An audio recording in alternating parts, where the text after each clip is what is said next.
Anyways, let's just go with the part 2 on this. So yeah, I've hung around with guys that were living a lifestyle that I could have gone down on as far as being a criminal if I was hanging out with the wrong crowd, as I was for a little bit in high school.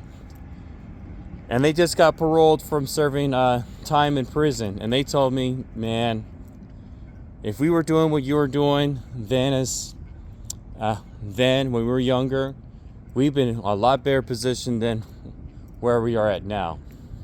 And they talk about, we lost a lot of time and opportunity from being locked up.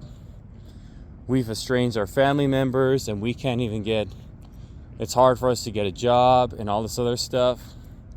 And it's like they gotta make do with whatever opportunities they have right in front of them. But they all tell me the same thing. Don't go to prison. Don't ever do something which you get locked up in prison. Okay? One guy even said, I remember, I'd rather be homeless out in the street pushing a shopping cart than to be locked up in prison. That tells you something. It's much more worthwhile living a life that's kind of what they call a square life than to live the life of being a wild animal. But for me, I like this.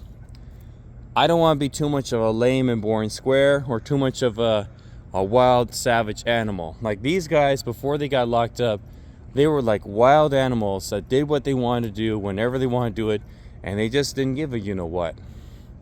So I think it's being in the middle path. See, there's a concept that I learned.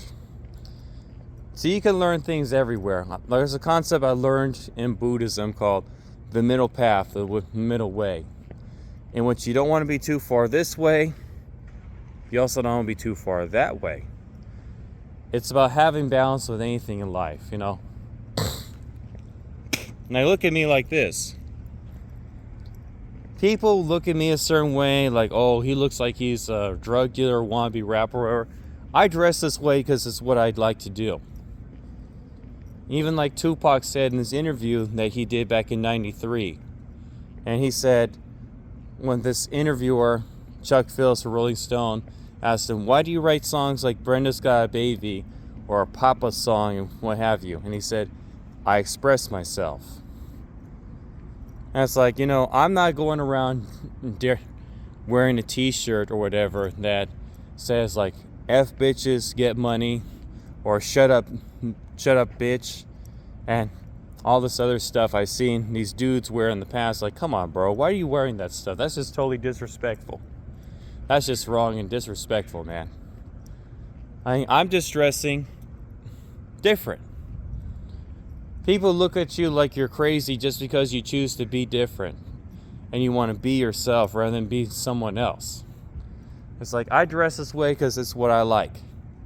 I'm not trying to impress nobody. I don't really care too much what other people think unless they got something that I want to hear or something I gotta say. If not, I just keep it moving, mind my business.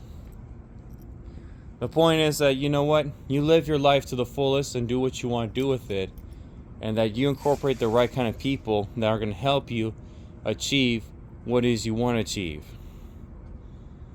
And you don't need to care about what other people think about you unless it's trying to help you.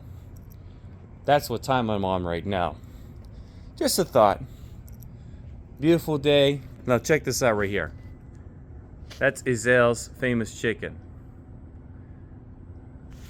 That's the fried chicken that Oprah Winfrey used to eat at all the time. I've tried it. It's very good. It's not too bland and it's not too spicy. It's just in between. Even though for me, I like my chicken really, really spicy, like New Orleans style. Well, yeah. About to do some shopping right here, right now. We'll see what they got in here in the store. Peace.